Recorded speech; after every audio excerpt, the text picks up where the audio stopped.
안녕하세요. 박원경 변호사입니다. 저희가 상담을 하거나 형사재판, 수사 절차 이렇게 변호를 하다 보면 당사자분들이 많이 착각을 하시거나 오해하시거나 잘 모르시는 부분이 있습니다. 그 부분이 가장 대표적인 게 무죄주장과 관련해서 어떤 방향을 잡아야 될 때 이렇게 방향 잡는 게 맞는지 이 부분을 굉장히 궁금해 하시는데, 무죄주장 그 위험성이나 어떻게 효과적으로 해야 될지에 관해서 좀 요약해서 설명드리도록 하겠습니다. 수사나 형사재판에서 당연히 무죄 추정의 원칙이 있습니다. 그래서 유죄로 입증하는 것은 수사기관의 할 부분이겠죠. 그리고 또 당연히 진술 거부권도 있고 방어권도 있고 판례에서도 말하다시피 거짓말할 권리까지도 보장이 되어 있는 것입니다. 하지만 이게 무죄 주장이 최종적으로 실패했을 때 이때의 위험성이 있습니다. 쉽게 말하자면 사실은 하나다라는 게 전제가 되어 있습니다. 근데 결국 결론적으로 봐서 피의자, 피고인의 주장이 거짓말을 한 것이다 라고 드러나 있다, 명확한 증거가 있음에도, 그 경우에는 수사 단계에서는 이제 증거인멸의 우려가 있고 죄질이 안 좋다라고 봐서 구속 사유가 될 수도 있고, 재판 단계에서도 유죄로 판단하면서 죄질이 또 안 좋거나 무거운 범죄의 경우에는 법정 구속이 되거나 이런 양양참작에서의 어려움이 분명히 발생을 합니다. 따라서 무죄 주장은 했다 안 했다 이 부분을 주장을 하는 경우가 있고, 한 건 맞지만 법리상, 법 적용상 유죄가 맞느냐 이렇게 주장하는 이 두 가지가 있습니다.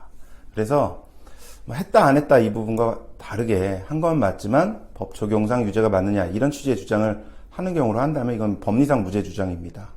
따라서 이 경우에는 한 건 맞으니까 도덕적, 윤리적으로 반성하고 후회한다는 점은 일관되게 좀 주장할 필요가 있습니다. 사실관계를 다투는 게 아니기 때문이죠.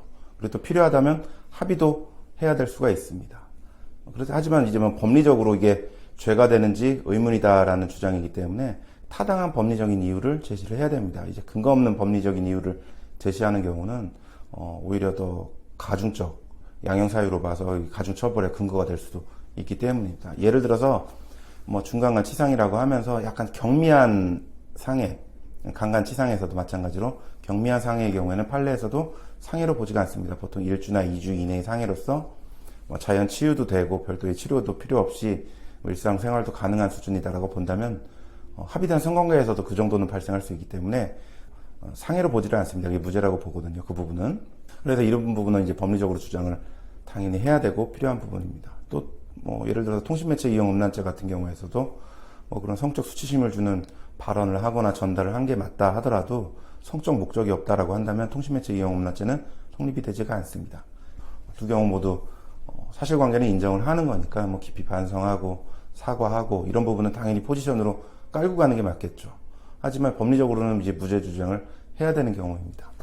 근데 보통 어려운 게 피해자 측에서는 법리적으로라도 무죄 주장을 한다라고 한다면 반성을 하지 않는다라고 하면서 엄벌 요청을 하거나 합의 거절을 하거나 이런 또 빌미가 돼서 좀 어려운 부분이 분명히 있습니다. 이게 좀 설명을 하면 될 부분인데 이게 어떻게 보면 전혀 다른 차원이거든요.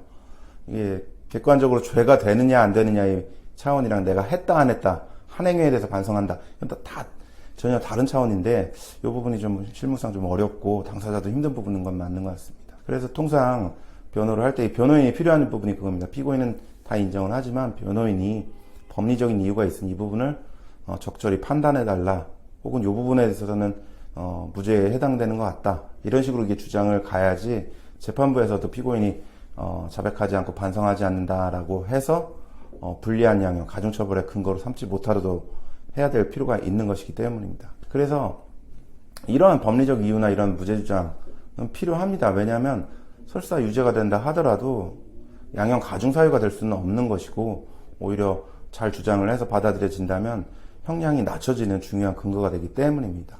그래서 이런 부분은 단순히 했다 안 했다의 차원이랑 다른 것이기 때문에 적절히 주장을 해서 피해자랑 합의를 또 할 수도 있는 부분이기 때문에 필요하고, 이 부분을 좀 구분을 하실 필요가 있다는 차원에서 제가 본 영상을 제작하게 되었습니다.